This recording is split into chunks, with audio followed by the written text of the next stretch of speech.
Good evening and good day, everybody. Welcome to 60 Feet 6 Inches, Episode 4. Episode 4. Before we jump right into it, Commish. Commish is here, everybody. Say hello, Commish. What's going on? Before we jump right into it, the great 67-year broadcaster Vin Scully passed away last night. 94 years old. That's a good run. It's a good run. I hope I can make a run like that. Absolutely. A lot of great calls. First just call, a few, right? Yeah, exactly. I think it was over 20 World Series. I think it was, almost 10 no-hitters. Well, I probably think the biggest no-hitter was Don Larson's, right? That was the first no-hitter I ever heard when I was a kid. My grandfather, he's got a picture of Yogi hugging Don Larson, a picture on his wall. It's a plaque and everything. That was the first actual perfect game that I ever heard that was broadcasted. Hank Aaron's home run, 7:15. And it's funny because a lot of people think of Hamilton. Right, the Brave announcer. Of course, the new home run king. But the thing that stands out to me was, of course, it was against the Dodgers, which, fun fact, the pitcher, Al Downing, the one that gave up the 7:15, do you know what his number was? It was 44 also. Oh, yeah. Isn't that funny? That is cool. Yeah. But Vince, whenever he is, he's letting the crowd breathe after Hank Aaron hits the home run. And then he says something that it's actually replayed in the Hall of Fame in Cooperstown. It even says, in not only in baseball, but in Atlanta and the state of Georgia, the first time that a black man received a standing ovation in the South. I thought that was really, really cool and kind of something you don't think about of a call like that, because everybody was going nuts after Hank hit that home run. The one I remember, of course, is Kirk Gibson's home run. In the year of the improbable, the impossible has happened. And amazing. It was. And yet, a lot of people don't know, he did a good bit of NFL. Yeah, he did do a lot of NBC work, didn't he? Like Dwight Clark's The Catch. Yes, that was right. him. That was Vin Scully. Him. That's right. So there's some other cool things. I think would he probably, definitely in top 3, but probably be the most recognizable broadcasting voice? He is definitely on my Mount Rushmore. Yeah. Mel Allen and him on mine. I mean, Mel Allen's another baseball guy, right? Yeah. So if you think in all-time broadcasters, I'd sort of go, definitely Vin Scully for baseball. Right. Probably Mel Allen. Didn't he do This Week in Baseball? Was that Mel Allen? It was. Yes, it was. That's what I remember. Remember that show? Yes, I do. Amazing. So, yeah, he's definitely on there. Keith Jackson for college football. Yep. Yeah, so there's some good ones. Yeah, Harry Carey. Yeah. I remember growing up, and this is kind of leaning more off of baseball as a whole, but Atlanta, Georgia, directly. Pete Van Wieren. I loved Pete Van Wieren's broadcasting voice. I thought he was just him and Don Sutton. Don Sutton was very underrated, but Mel Allen and Don Barber, those are the two guys. And Don Barber was Vin Scully was his protege whenever they moved over here from Brooklyn over to Los Angeles. And Don didn't travel after that. Oh, really? Yeah, he didn't hang it up, but he didn't travel to L.A. after they came to from Brooklyn after they won the World Series. But there's another call. This is right after Roy Campanella gets in his car accident. He's paralyzed. And he comes out to, after they tear down Ebbets Field and they come to Los Angeles, he throws out the first pitch, which tries to, this man used to be a dynamite on the field, and he could barely move his arms. He just tosses the ball up just like that. And then, obviously, old Billy Buckner with Mookie hitting that ball behind first base, which, behind the bag call, a lot of people don't realize that Game 6 was not the end of that World Series. The Mets still, the Red Sox still could have won that game. Right. But it's so funny that, Buckner had an old glove, a batting glove under his under his first baseman's mitt that he said he was going to take off for bad luck. And he didn't take it off. Not saying that's why it happened, but he after that season, he everybody plagued him. Just like old like in the early 1900s, Snodgrass. Snodgrass dropped the ball, and then runner from first went all the way around and scored. And then after that, everybody came on the field, and they said that he never touched the guy that was running never touched the plate. And Phil Snodgrass never lived that down. So small things like that. Billy Buckner, I don't think he could ever live that down. Poor guy. No. Rest in peace, Billy. And then you got some other Bartman for the Cubbies. Yeah. Oh my gosh. There's been some villains. There is a bar or some kind of restaurant in Chicago, and they have that ball in a plexiglass, and it's exploded. Like there's just pieces of it everywhere. That's classic. I want to see a picture of Moises Alou next to that thing. That'd be pretty cool. But I other than maybe Bob Uecker now, as far as like iconic broadcasters, Joe Buck. Not a Joe Buck fan. I liked his dad, Jack. I liked Al Michaels. I thought Al Michaels was great for baseball. I loved his baseball broadcasting voice. Al Michaels covered a lot. He did, yeah. Al Michaels is a good voice. I like that. He'd probably be my top 4. Yeah. I mean, not necessarily baseball, but Miracle. Yes, that's right. Exactly. Yep. Miracle on Ice. Olympics he did. It was 1980, Football. right? Yep. Against the Russians. That was a pretty crazy team. Bunch of college guys going out there dominating men. I mean, I remember that. That was my era, right? I was 14 years old. Wow. So I remember that vividly. And I remember like 2 weeks before when the U.S. team got pounded by the Russians. Oh, yeah. That was definitely a miracle. But Vin Scully, amazing voice, icon. I don't think definitely GOAT. Yeah. I would have to agree with that, even though I'm kind of biased to Mel Allen because I love that hello everybody, or how about that? Like that was hearing Don Larson's perfect game, and then growing up, not necessarily a Yankee fan, but a huge Roger Maris fan. Him and Phil Rizzuto used to call the games at Yankee Stadium, and I don't know what intrigued me to be such a huge Roger Maris fan, because I was a huge Mickey Mantle fan also. But loved Cleve Boyer, loved Whitey Ford, loved Yogi. A fan of history, that is.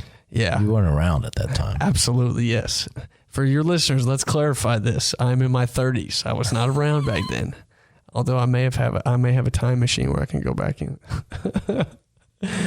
But I just with Vin Scully not being around, even though he hasn't been around since I think his last season was 16, there's just not. I wouldn't say that the same enthusiasm, because I do believe that there are broadcasters that have the same enthusiasm.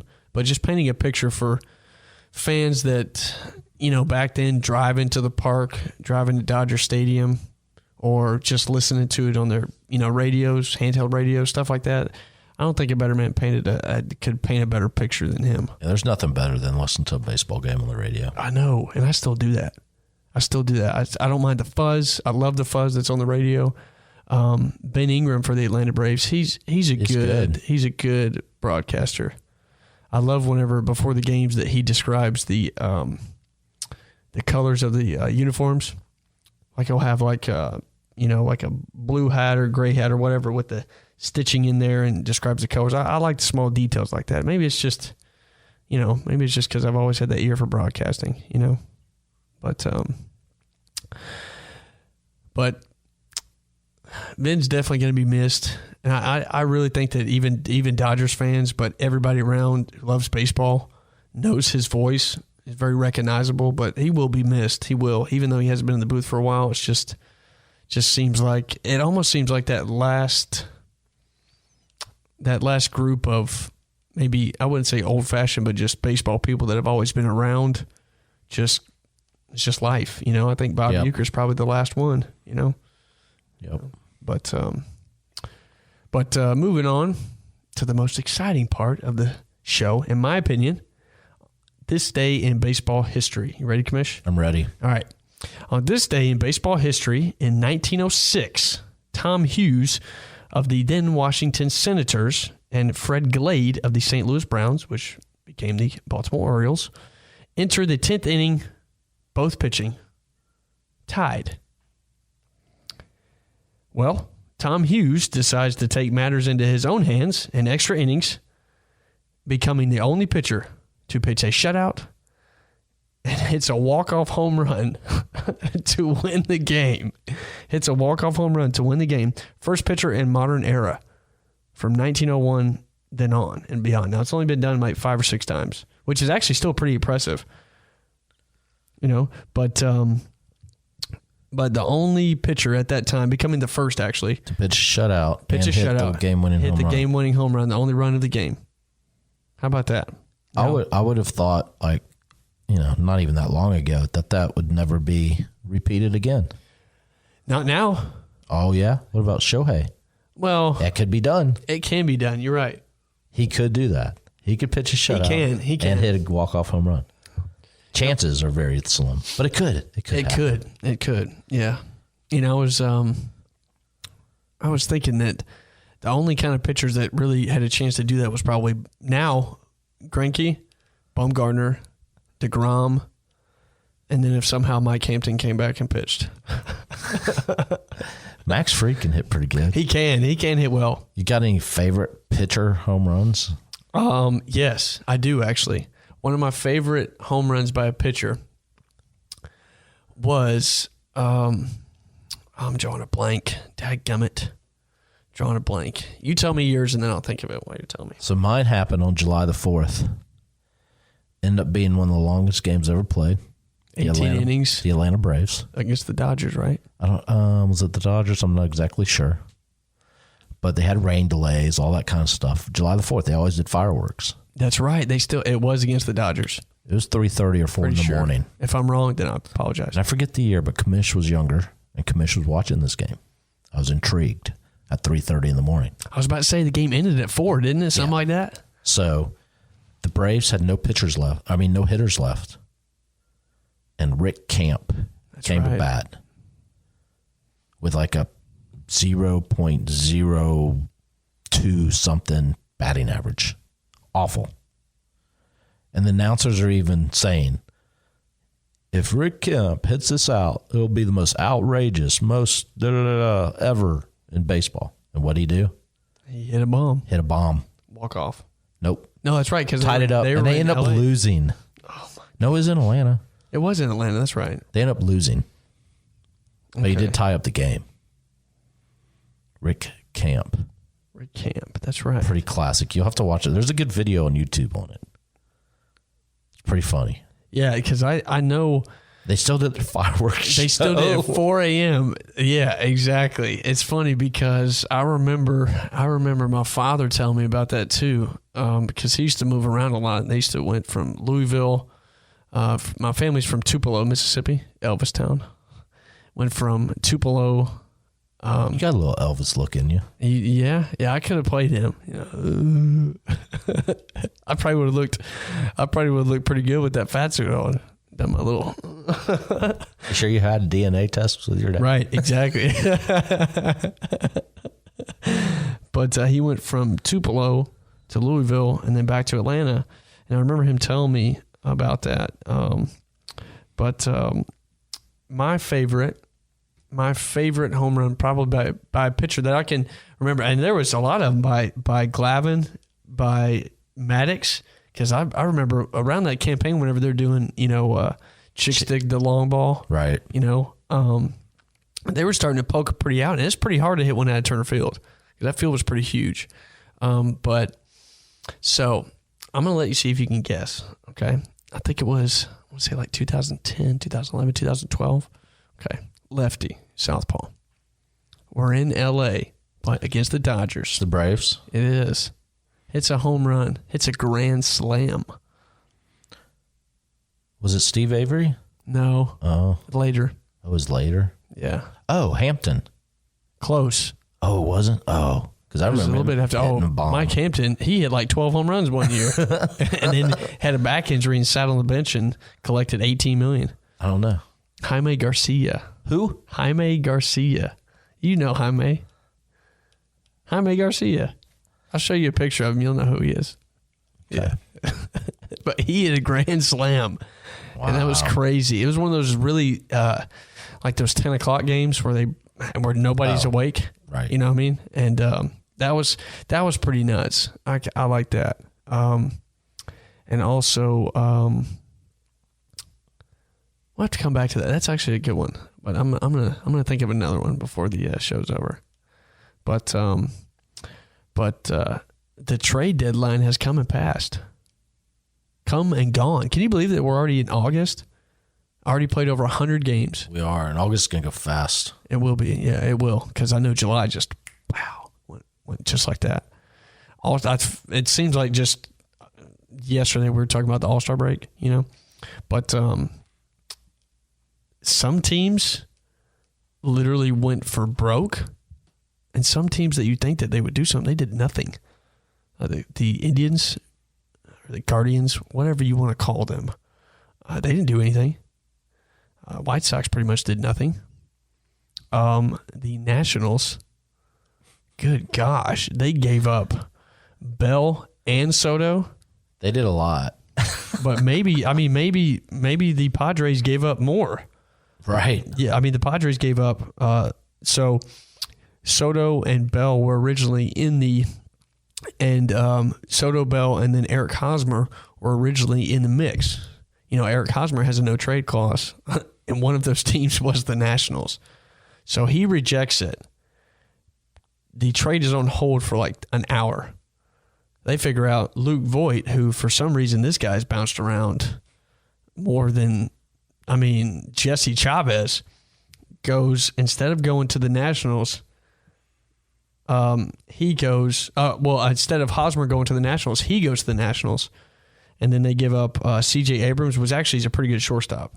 And wouldn't you know it, he his first home run off of Charlie Morton this year. And then they give up their number 1, number 3, and number 14 prospect ranked. So, the Nationals are pretty good. As far as prospects. They're young. Yeah, very young. You know, yeah. But they sort of do the same thing, right? They had Scherzer. They had Harper. They had Soto. Trey Turner. Yep, that's right. But let's not forget the Padres. Not only was it Soto and Bell, but their first guy they got, Josh Hader. Oh my gosh! Well, they switched him. It's funny. They switched him and Taylor Rogers. Right. They're both almost. They are literally almost the same pitcher. Just one's a lefty, one's a righty. Both are pretty much leading in saves. But I looked at Hader's ERA. You know, his ERA is above a 4. Did you know that? He had 2 bad outings back to back. Is that what it was? And that was it. Yeah. So he had 2 where he got shelled. He must have had runners on base or something like that. Yeah. So he's fine. Yeah. The one also, the late one they got, which when it was coming down to the wire, I was like, man, this guy, I'd love to get this guy on the Braves. Brandon Drury. He's a great second baseman. He would have been great filling until August came back. And then he could have played the corner outfield too. He's played corner outfields. Mm-hmm.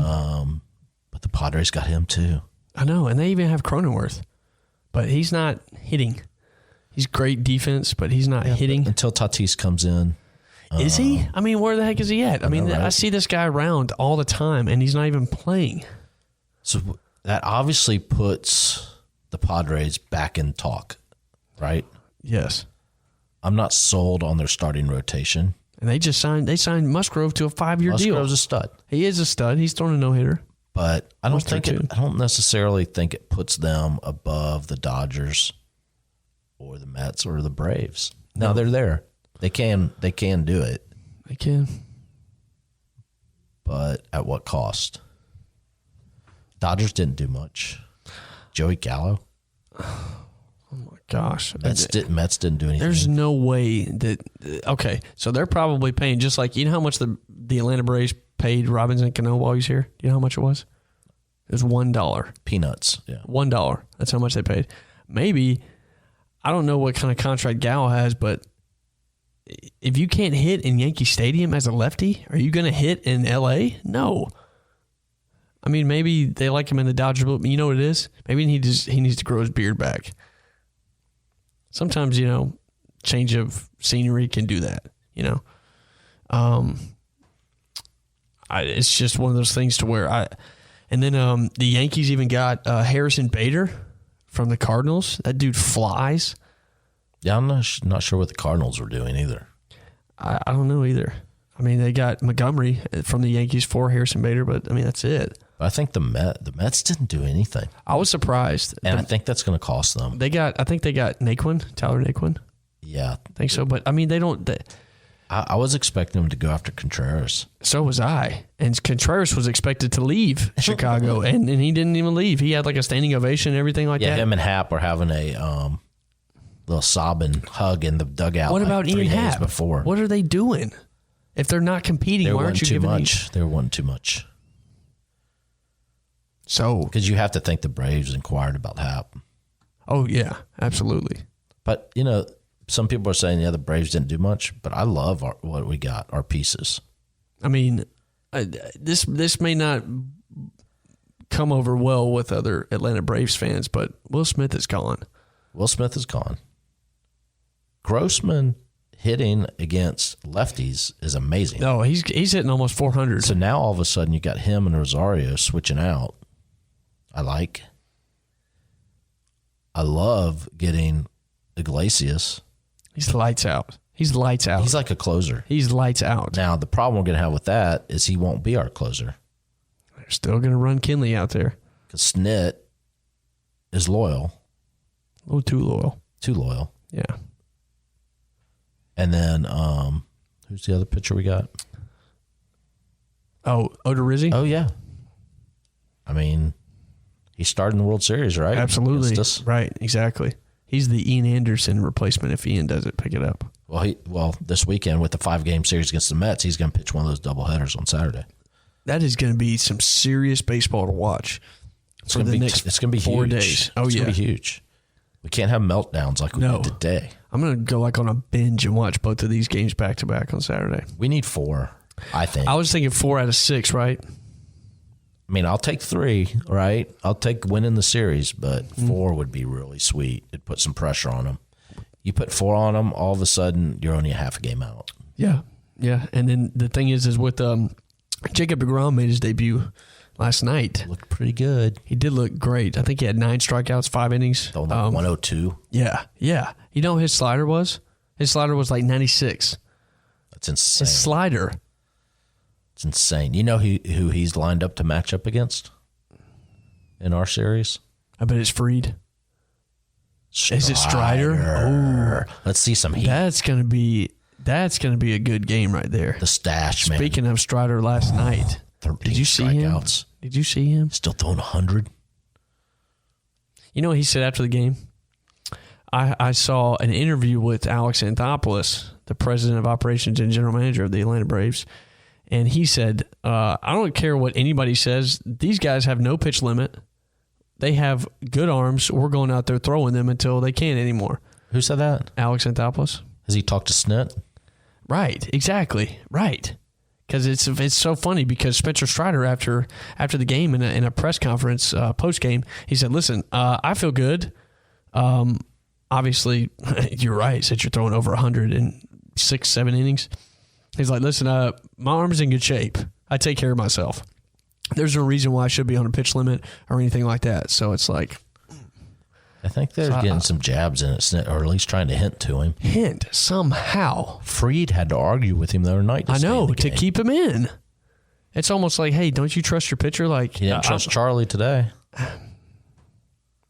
He gives up a hit. Right. I mean, that was only his 3rd hit of the game. He's given up. And it's like that's like Cashman coming out there and pulling Blake Snell when he gives up a hit.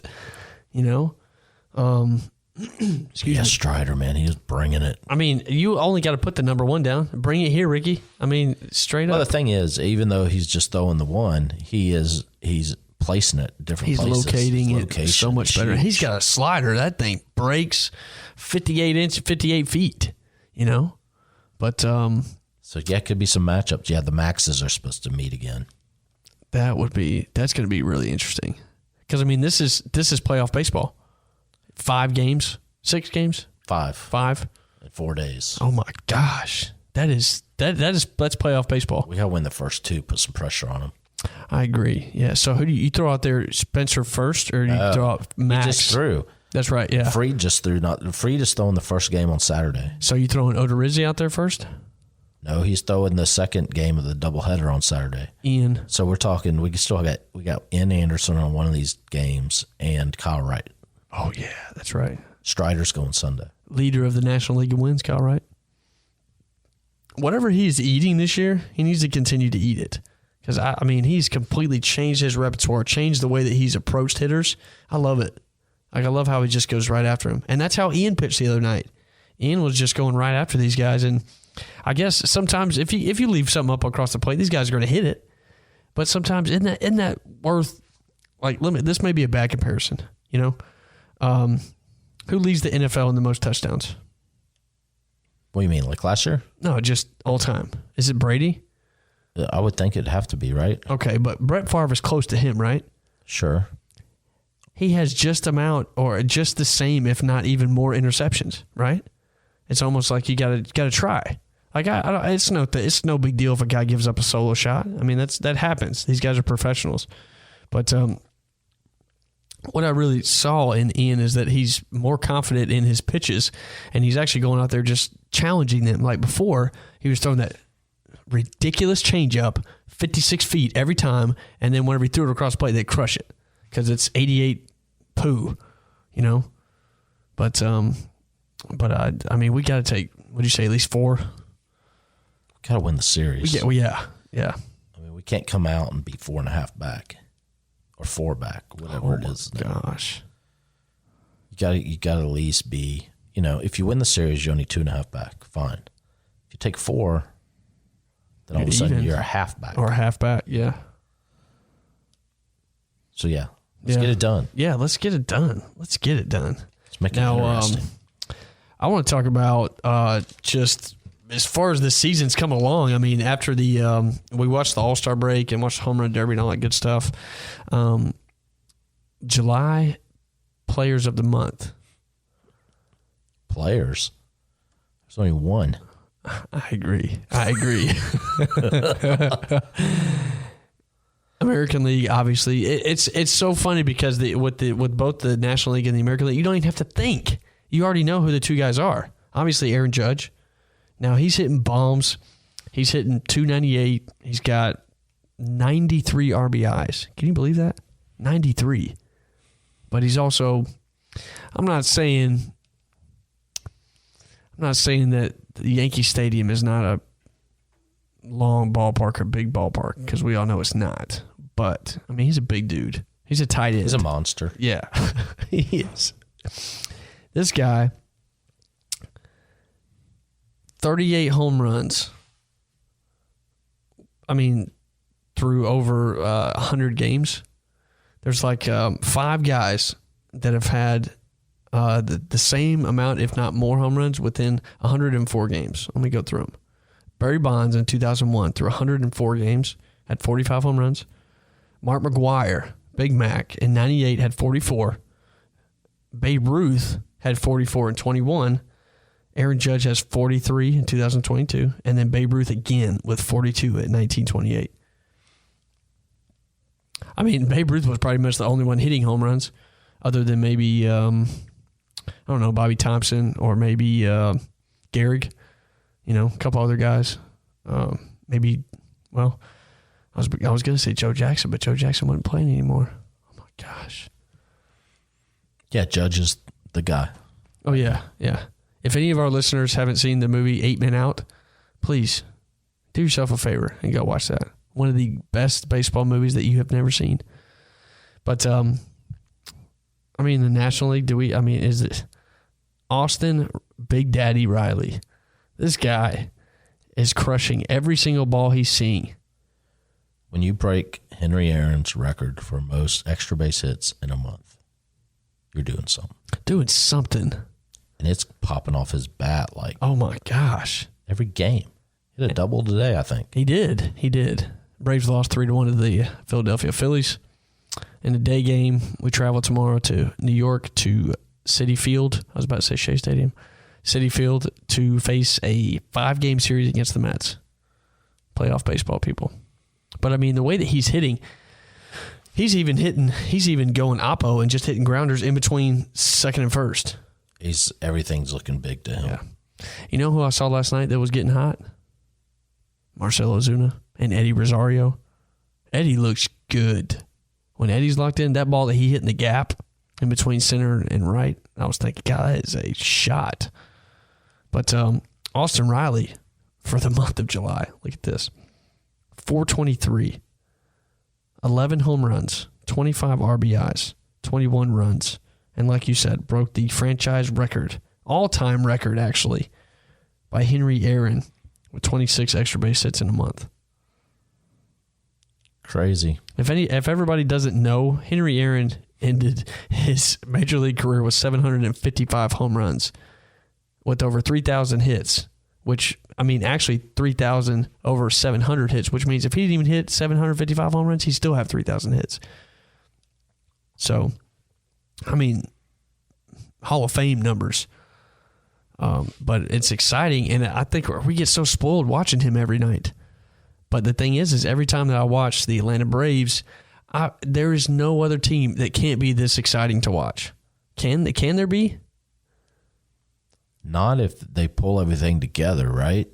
Mm-hmm. I mean, we got some exciting players. It's just like, yeah, and we're winning ball games, but it's like, man, we could be even more explosive. And it's coming. Yeah, that's what last night gave me a taste. Yeah. Of when everybody's on, everybody's hitting. We need to get Ronald going. I think he needs his buddy Ozzy back. I think he does. That's what it is. Have a little bit of a love affair going on, I think. Well, bring it on. If that's gonna make him, he's getting more patient. Did you see that video way back when they first came up and they were hugging in the dugout together? It looked a little bit. And he's like rubbing his head or something like that. What was that?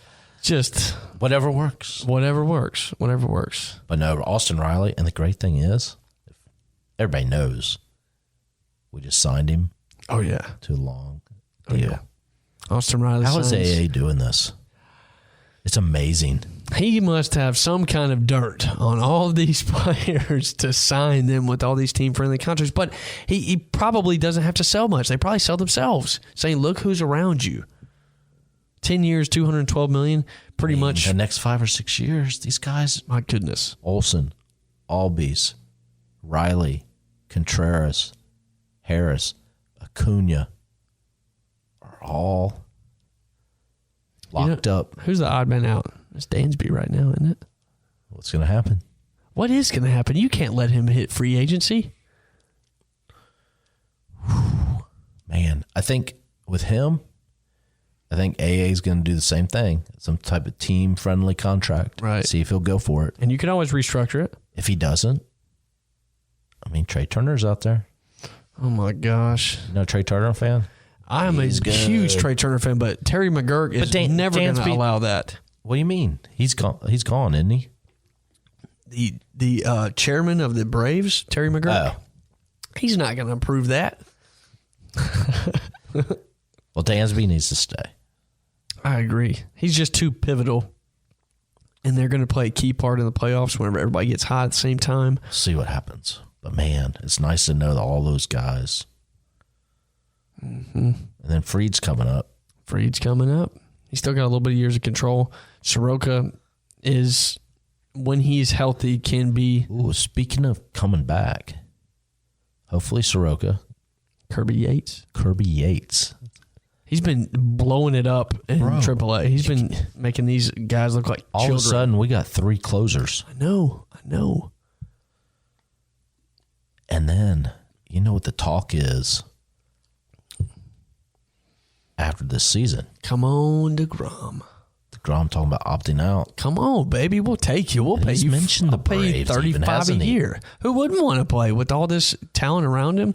I mean, there's a difference. I totally respect Max Scherzer. Let's go. Okay, so yeah, so we're gonna. I'm just looking ahead and dreaming. DeGrom, you're number one. Then you follow him up with a nasty lefty by the name of Max Fried. Then you come back with the stash, throwing more heat at 100 or more in Strider. And then, hey, let's not forget, might be the league leader in wins this year, Kyle Wright. Oh, my gosh. And then if for some miracle Soroka comes back. I mean, can you say dynasty? You would think so, but there's some good teams in the NL. A lot of good teams. I'm thinking, I think the Mets would fall off. Dodgers can be there. I mean, yeah, Dodgers going to be there. I mean, you're going to have. I'm surprised the Giants have kind of. They've fallen off a little bit. I mean, they're about 3 games back in the wild card, but the Dodgers are dominating the West. They must not have wanted to give up Rodon or Peterson, because I thought we might get Jock back too. Nobody wants Rodon now. He gets angry and kicks bats and then hits freaking players in the shin. Takes them out of the game. Your own players. That's right. That's right. You see Wilmer Flores coming around with his hands up like, yo, man, what are you doing? He literally, so I don't think that he saw this player in his direction. He didn't see him. Kicked the bat, and this thing just spun and just ricocheted off of his shin. And I'm pretty sure he's going to have shin splints the rest of his life after that. Because, that lumber hurts, Oh my gosh! But I mean the Giants. They had. I mean, you give Rondon, you're paying him almost $20 million a year. I mean, I don't understand that. Good lefty, but you got Alex Wood, I think he's okay. I mean, he's a professional pitcher. That's great, but I mean, you got Crawford, you got Longoria, you got Belt. You don't have Posey anymore. You don't have that Madison Bumgarner. I mean, you're in a division with San Diego and the Dodgers now. 2 teams, not just one. What I can't imagine what the Padres' lineup is going to look like. Where you got Soto? You got Soto batting leadoff? But is it? I mean, I love the Braves lineup. If Albies is healthy, yeah, it can be just as deadly. The Dodgers lineup and the Padres lineup, though. What do you do with Soto? Is that what you said? Yeah. Second, probably. Fourth, cleanup. I'd hit him. I mean, to be honest, if Tatis is leading off, whenever he is playing, if that ever will happen again. Joke's on you, AJ, for paying this guy 13 years, $350 million whenever he never plays. Yeah, if Tatis leads off, you could go righty lefty, go Soto, and then come back with Machado, then go switch hitter Bell. Oh my gosh, goodness, it's a pretty good first 4. Oh yeah, absolutely. Yeah, that's good. That's really good, actually. But I don't mind when Acuna's hot. Right? No, when he's Swanson, hot. Olsen, Riley. This lineup right now is actually pretty good. It's pretty solid. I like Dansby in the 2-hole. I think that there's some guys that have solidified their spot in the order, right? Definitely Dansby in the 2-hole. Riley. Michael Harris in the 9-hole. I mean, that's his spot. I like him at leadoff, though. No. But I know But he is sort of once you get through the first inning. He's like a second leadoff guy. Yeah, then all of a sudden you got him and Ronald back to back. Right. But only if certain things transpire. Like Ronald stepping up. He will. We know he will. We know he will. That was a great catch he made today in the gap. It kind of scared me, too. It seems like he jumps when he doesn't need to jump. He's like a deer that tries to jump over a car but then jumps in front of the car. Like this is so very, very athletic. But like a Hunter Pence kind of awkward to him. You know what I mean? You know how Hunter Pence was? Just fidgety. Goober. Yeah. Yes. Yeah. Very fidgety, just different, seemed unathletic, but always make the plays. I know Ronald Acuna is not that. But once he gets hot, I think I digress. Once he gets out of his own mind and not trying to hit 8 run home runs. And I think that having certain players around has a lot to do with your confidence. But I just think he bears the world on his back, and he doesn't need to. No. Think it has anything to do with Harris? What do you mean? As far as his appearance? No. He'll be all right. I hope you're right. He's going to, you know what? He's going to get hot at the right time. 2021 Braves. World Series champs, baby. This is what I feel what will happen. Bear in mind that certain things do happen in baseball, but as far as certain things that play out the way that I hope, the way that I think, the way that I hope that will play out, Yankees beat the Astros. Okay, those are the two teams left. The Dodgers beat the Padres, and then we beat the Dodgers after we've beaten the Mets. No, this is what I want. Win the division. That works too. We're the 2 seed. We get a bye. 1 seed, the Dodgers get a bye. All of a sudden, you know who you have in the first series of 3-game series? The Padres versus the Mets. Wow. With the winner playing the Dodgers. Ugh. We would get the winner of Milwaukee and either St. Louis or Philly. It's not bad. No, that's why the NL East pennant is huge. Huge. It's a must win. Because you don't want to play the Padres first round and then play the Dodgers second round. Oh my gosh. And play the Mets. You wore out. Mets in the NL champ. You wore out. But man, it's a little bit easier to walk through the other way, I would think. It is. Yeah. So the NL East is huge. Yeah. Yankees have pretty much solidified the AL. I mean, the Astros. They're not too far ahead of the Astros. Astros got Trey Mancini. Did you see that? Yeah, they did. And what was it? Christian Vasquez. Yeah. From the Red Sox. That's a pretty big move right there. How about Baltimore? What? They giving up Lopez. I feel bad for their fans. And Lopez was a great pitcher. They were all of a sudden in the hunt for the playoffs. Imagine how Cedric Mullins feels. And you get rid of Lopez and you get rid of Mancini. Yeah. They're just thinking, we were just 4 games in the wild card, which is kind of nuts. It's like when the Viagra runs out. Right. Gone. Exactly. And that was your last stash. But I mean, the Yankees needed an outfielder. They got Harrison Bader. You put him in center with Judge and Wright? Goodness. He's a good leadoff guy. But I mean, what? Now that we're talking about trades and everything, we're just kind of bouncing around.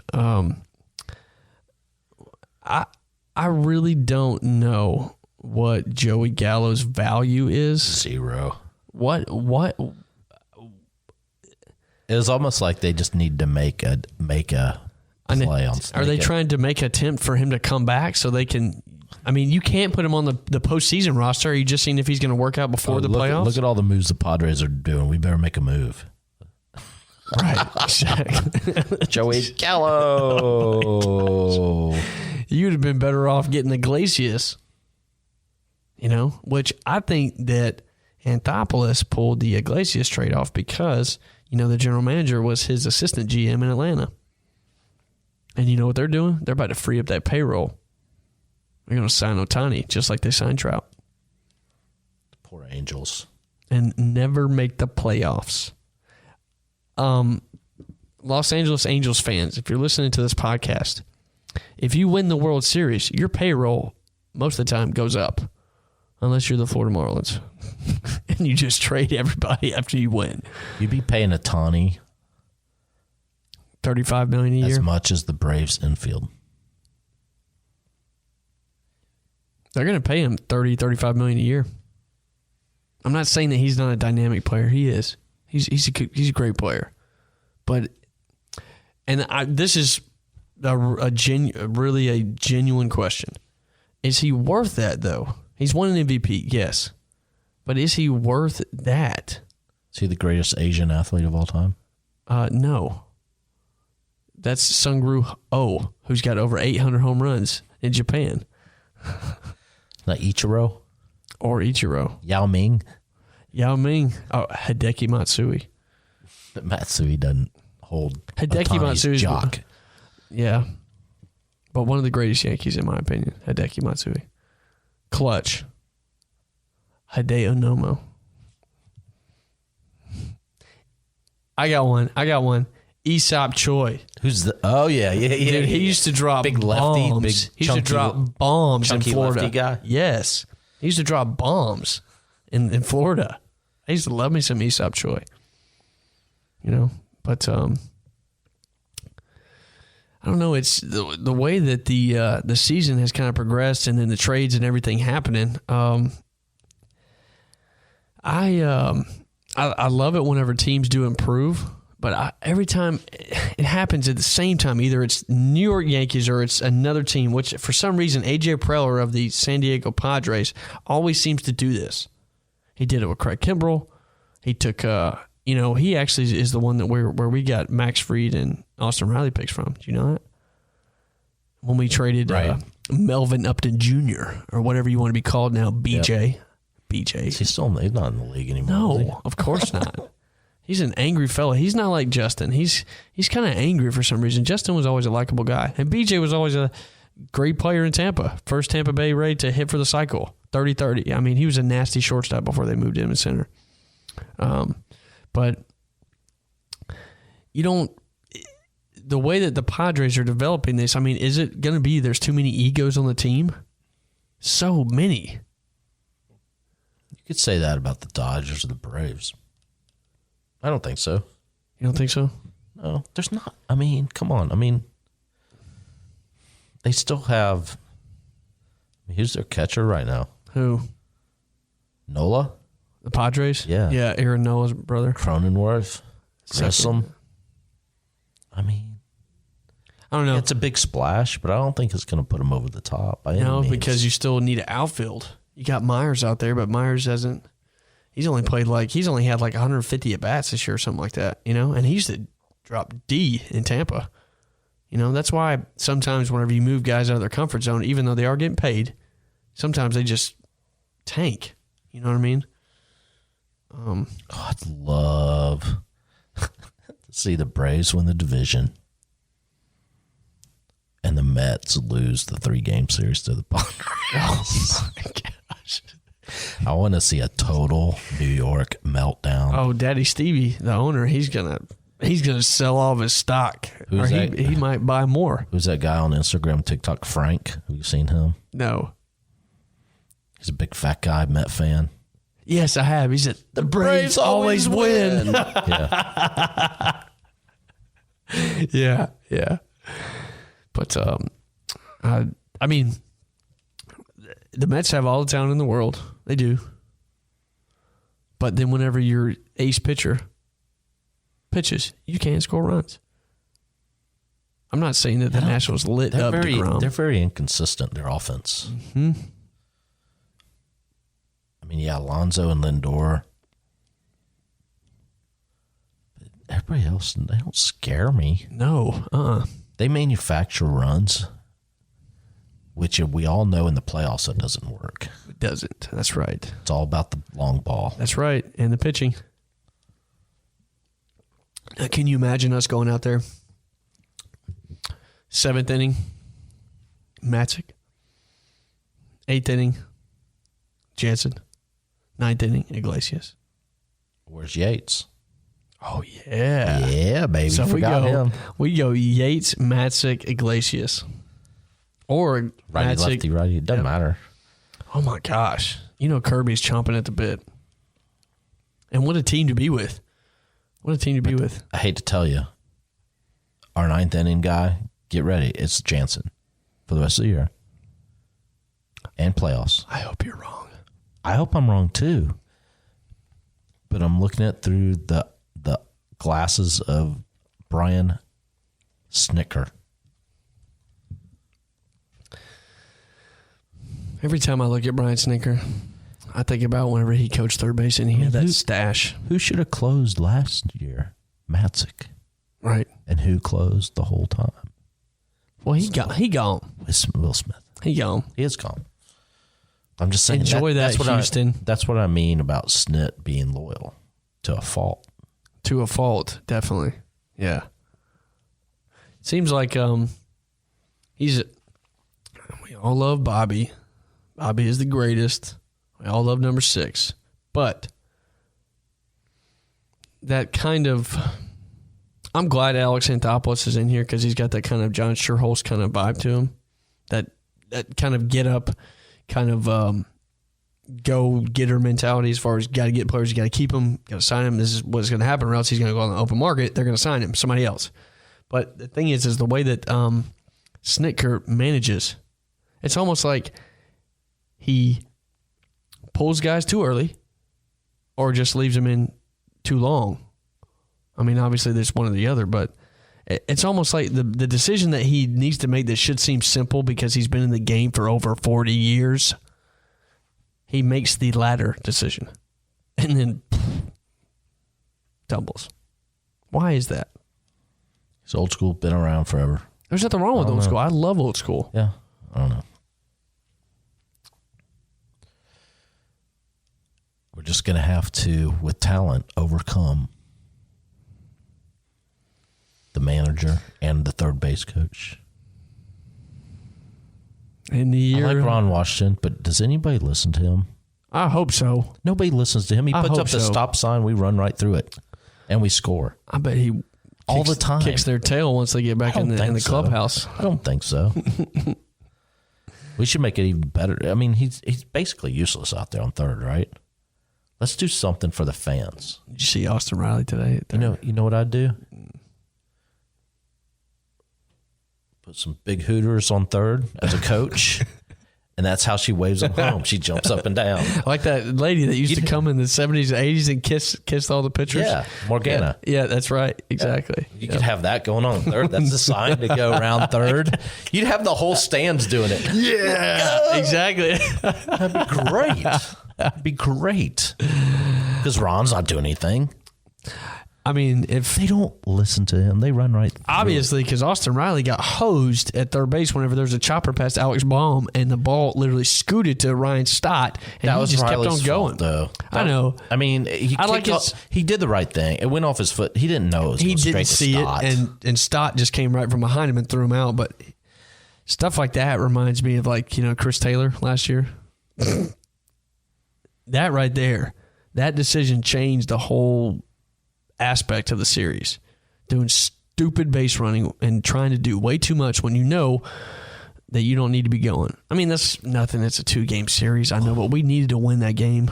Today, yeah. We needed to win that game. It's okay. We didn't. It's all right. We need Albies back. I think he just brings that cohesiveness amongst the team. He brings that energy. He brings just everything. I don't think he's coming back anytime soon. Really? I mean, is that what you heard? I mean, he hasn't even gotten out of his cast yet. He's not doing any baseball activities. That's why I wasn't surprised, but kind of surprised whenever Anthopoulos didn't make any moves. But RC is fine. He's doing fine. Hit another home run today. Attaboy Orlando. But I think that's why he brought in Cano.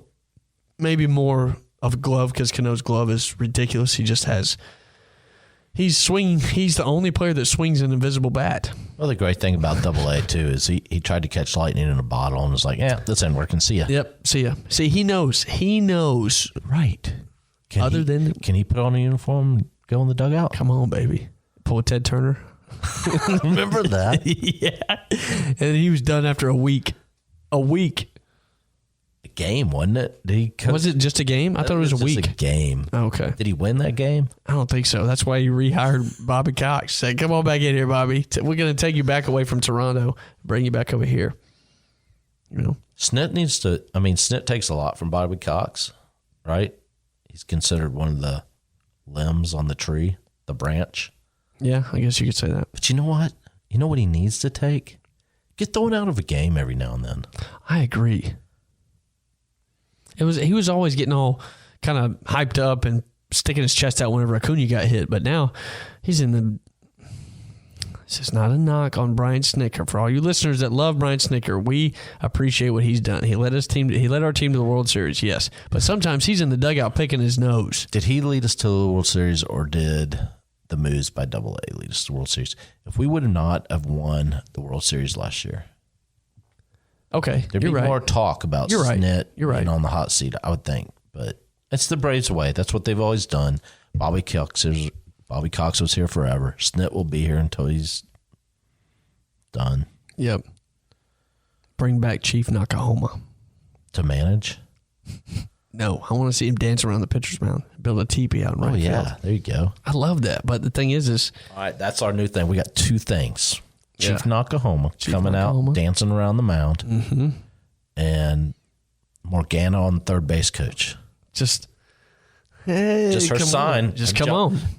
You want to send them home? Jump up and down. There you go. They'll run past the bag. It's like a movie. This is like Major League 3 or 4. Speaking of Major League, that first two were amazing. Back to the Minors, hot garbage. The second one wasn't that great. I liked the Back to the Minors because Bakula was in that. That's similar to Bad News Bears. Kinda. Yeah, it was. The first one was good, great. Second one was okay. We went to the was it Astrodome? Japan? Or no, they went to Japan. That one was terrible. That was bad. That's right. Okay. Yeah. Oh man, but I mean, August 3rd. It's here. It is here, and then before you know it, I mean, the season's going to be over. I mean, we've got a solid month left, and that 6 weeks. Yeah, because you play maybe 2 or 3 games. How many games? 2 or 3 games in October. We've got about 50 games. I'd say probably about 55 games left, and then after that, I mean, you roll just right into. We got all through September too. We forgot about that. We got 2 months. 55. No, 57. Solid 2 months of games. Yeah. So, I mean, with the schedule the way it is, I mean, the Braves they're not gonna have an easy schedule. I mean, it's not going to be terrible, but we don't. We have a lot of road games. We do. So so tomorrow opens a 5-game series with the Mets. 2 games in Boston. Then we're gone all next week too, right? 2 games in Boston. We go to Miami for 4 games. We have a doubleheader. Oh my gosh, we're going to be wore out. Another doubleheader. We do have next Monday and Thursday off. We have the Mets Monday, Tuesday, Wednesday, Thursday. So we have literally 1, 2, 3, 4, 5, 6, 7, 8, 9 games with the Mets. Yeah, this road trip's going to be huge. It's got to be. Because they can't, if they lose traction, they can't really just pick it up whenever they come home, you know? We got to stay close. And then after that, 3 games with Houston. Yeah. And then at home. 3 games with Pittsburgh. And then St. Louis, 3 games, and then Colorado. But the Braves you sort of watch the Braves, and they struggle with the lower half teams. I know. Like this series with the Phillies, even though it was 2 games, it should have been a sweep, no problem, right? You would think so. I mean, yeah, Wheeler's good, but Zach Wheeler is good. That's who I thought the Braves should have gotten, but I wouldn't have paid him that kind of money. But we've taken care of the Nationals. We just got to stay close to where that last 3-game series with the Mets, which is at home, right? Yes. It's not the very last series. I think it's the next to last, right? Yeah. 3 games with the Mets, and then we go to Washington? Miami. Oh, Miami. We need to sew it up right then that weekend. Yeah, win the division right there. If not before. I mean, let me tell you, this month is insane. I mean, 5, 6, 7, 9 games. Wait, 1, 2, 3, 4, 5, 6, 7, 8. No. We had a long road trip. 9 games with the Mets this month. Yeah. Yeah, because we play them this weekend. Yeah. And then we don't play them next week, but then that Monday or after next weekend we play them. Yep. At home, though. Yeah. Which is 4-game. Right? 4-game series. Yep. Mm-hmm. So 9 games in I know. 14 days. Yeah. So that's going to be Like we were talking about earlier, that's going to be playoff baseball. Big time. And that right there is going to show, I think, for the front office and also for the managers, they're going to see exactly who they need to start penciling in and putting in the time. But I think let's see how Grossman does. Let's take 7 of these 9 and say, see ya, rearview mirror. Gosh, that put us, like 5 games ahead, something like that? Crazy. I want to see Grossman. He almost hit a bomb today. He hit a double. Did you see that? Yeah. It's a shot. That looked good off that lefty. So him hitting almost 400. Lefties, yeah, he can. He can. I love that combo of him and Rosario because Rosario can hit the righties. Yeah, and in Comerica Park, that field is huge. That's where triples are pretty much hit all the time. Miguel Cabrera could hit a triple in that stadium. Matt Olson. I don't know about Matty. The other night, whenever Austin hit that ball and the ball's getting in and the guy's throwing it and Matt Olson isn't even halfway, I'm thinking, oh my gosh, he's got to get down. Long legs going, baby. He's running flat. He's got no springs whenever he runs. Gosh. But no, I like where this team's going. Yeah. We were nowhere close to this last year at this time. I agree. And the pitching, my goodness. Looking good. Only pitcher I miss is Luke Jackson. I do too. I miss his camaraderie. And our bullpen is so much better now without Will Smith. And this is not Nothing against Jesse Chavez. I mean, he did a good service for us, but he's not great long reliever. Great long reliever. Yeah, when you're getting blown out or whatever. Well, he threw strikes. Will Smith can't even throw strikes, and whenever he does, it's 89 and he gets smoked. Take it, Houston. We'll gladly give him up. And this is an unpopular opinion. I love Darren O'Day. I love me some Darren O'Day. It's different, right? I love how he pitches. Yeah, absolutely. Can use it. Yeah. I mean, he throws about 92 from that little drop angle, but, he's good. But, the division's, it's up for grabs. AL, it's so different because there's such a wide range of who's ahead and who's not, Yeah, the AL is definitely coming down the Yankees in Houston, I think. Mm-hmm. I don't really see anybody else challenging. I was looking at Boston. Boston was hot for a while, but then they fell down too. But almost every single team in the AL East, except for the Baltimore Orioles now, they would have made the wild card. Now they're not going to because Seattle. You lost. Yeah, exactly. Because, Luis Castillo. That's who I wanted Atlanta to get. Great pitcher, but I'm okay holding out for DeGrom next year. I agree. Yeah. We can make it happen this year. I think so. It sort of seems like late in the season and in the playoffs, Andy Anderson steps up a little bit. I hope so. I'm counting on that, actually. And I mean, you're not going to probably go with a 5-man rotation in the playoffs, right? No. If I know Snit. No, he ain't going to do that. He'll go with 4. So our 4 is obviously Fried, Morton, Strider, and Kyle Wright. Odorizzi. He's going to pitch Odorizzi only because of experience. He will. Possibly. He will. But I'm ready to see Iglesias with us winning in the 9th come in and just shut them down. I wouldn't be surprised if he pitches the 8th and the 9th inning. Don't you dare say Kenley Jansen. First of all, don't you dare say that. First of all, you just made 2 false statements. He's not going to ever get to see the 9th because of Snit. Oh my God. And when was the last time Snit let a reliever go 2 innings? Never. Yeah, exactly. Never. I mean, yeah, that's what I'd like to see, but it's not going to happen. So we just got to leave that behind. I'm going to bed and put these under my pillow so they will become real. Iglesias can come in, shut them down the 8th. We'll have enough run lead going into the 9th. We'll be fine. That scares me. Big week. Big week coming up. We're closing down episode 4. Everybody, thank you so much for listening. It's been, and it always will be, such a breeze. Thanks, Commish. It's always fun, man. And for all you listeners out there, we actually leave you on this special day remembering Vin Scully.